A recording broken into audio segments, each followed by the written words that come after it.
males are abused at almost the same rate as females. A third of the time, the perpetrator is the mother.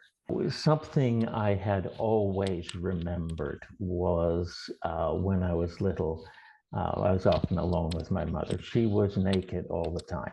Uh, she would be standing in the bedroom. She would be naked to the waist.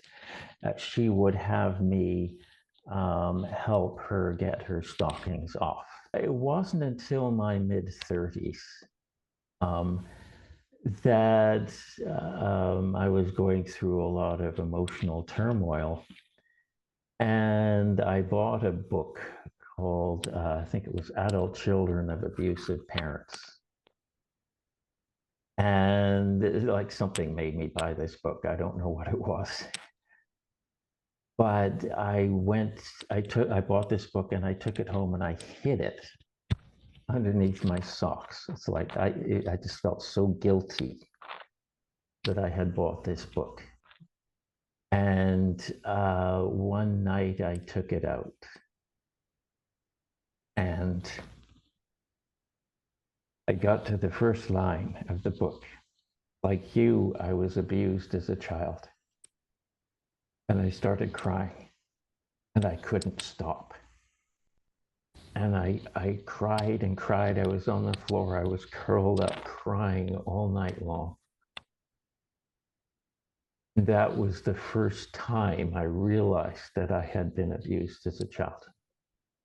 But there was something that I had always wondered about.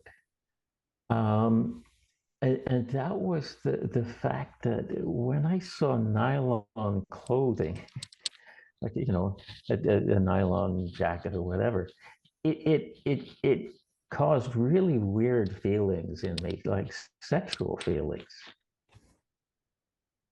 And it took me a while to realize that this was actually a memory of something that had happened to me.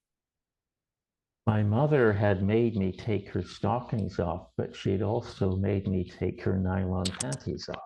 And then I remembered that her pushing my head down under the covers. It's pretty clear that my mother had made me perform oral sex on her. Another memory came up in a very different way. I took my young sons to see a demonstration of blacksmithing. The blacksmith put on these goggles, and he was beating a piece of iron. And I was standing there, and I felt these really weird feelings. That it was just something incredibly ominous about this. I mean, it was a perfectly innocent kind of thing to be happening, but the feelings welling up inside me, I knew there were deep feelings just underneath the surface, and I couldn't figure them out.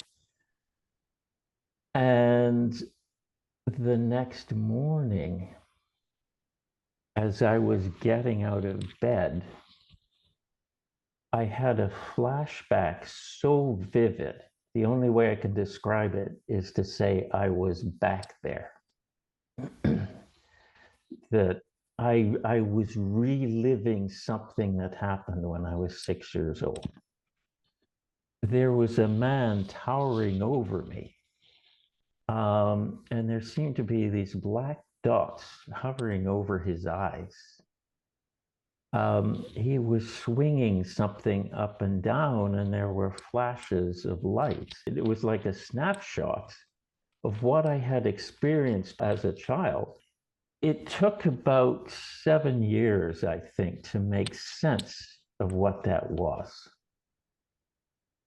And I realized that those dots, what I was actually seeing was a flesh-colored mask around the eyes.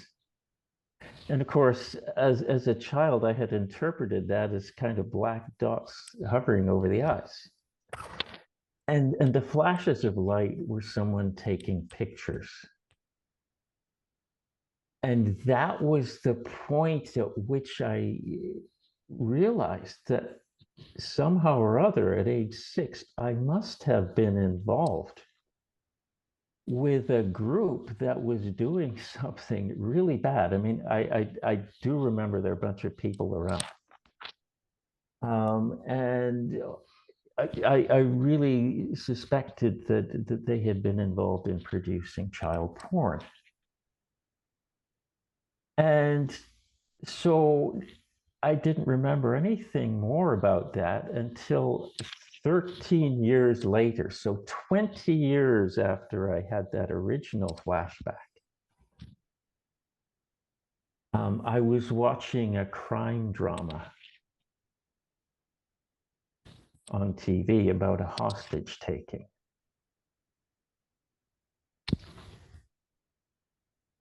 And at the end of the drama, there was a woman cop leading a little girl to safety. And I lost it. I absolutely lost it. That was a memory. I was remembering that incident when I was 6, where there was a little girl that I wanted to rescue and hadn't been able to. So that processing that original memory and then the prompt from that TV show, that memory then brought up other memories. I remembered that the abuse had happened in a classroom. I remembered that the little girl had been tied down. I realized that what the man had been doing was whipping her. I realized that my mother and other women were there.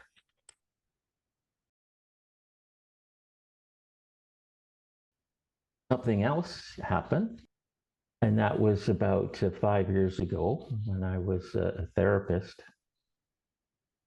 A client was talking about being abused as a teen by his mother, and that she was naked around him when they were alone, which is, of course, what happened to me when I was younger.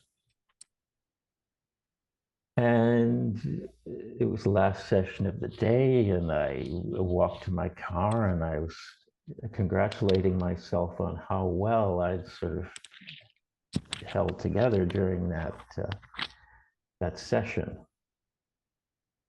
And I was about 200 meters from my car, and I lost it. I just started sobbing.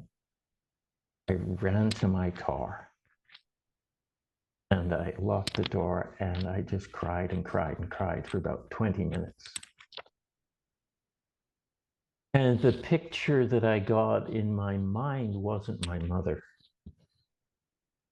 It was a woman in her 20s that I remember being naked around me an awful lot when I was 15 to 17. And I was really beginning to suspect that she had abused me. She was in a position of authority. At that point, that's all I had. It was just a really strong suspicion. And then just 2 weeks ago, like this is really recent. I had always had this vivid fragment of memory of something touching my lips. I couldn't figure out what it was.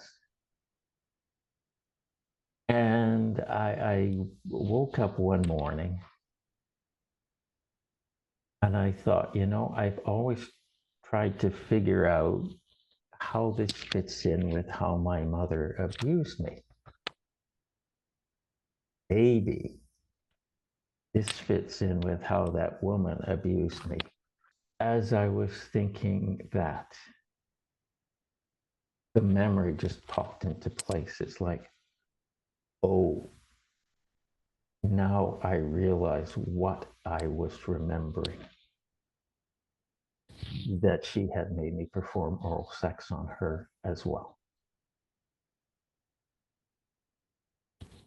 So that was a chunk of memory, and it was an emotional reaction, and it was another fragment of memory, and it was making sense of that fragment of memory that sort of put everything together. Again, that is something that I am certain of, like 100%. And the interesting thing is, a day after that came up, it suddenly dawned on me that my mother's abuse had not happened, had not stopped at age 9. It had continued until I was 15. So I had been abused probably almost daily from age 4.5 to age 17. I wrote a book for male survivors of sexual abuse. I made it as useful as I possibly could. I wrote it because I was frustrated with how appallingly bad the stuff out there for male survivors was. Full of misinformation, bad advice. I wanted to get a number of things across. And I also wanted to point out that the attitude of many therapists toward male survivors, especially those who disclose female perpetrators, and it's often hostility. They don't want to hear about a female abusing a male, and they immediately start siding with the female perpetrator. And that is really, really bad therapy. So it's something that I kind of wanted to call out.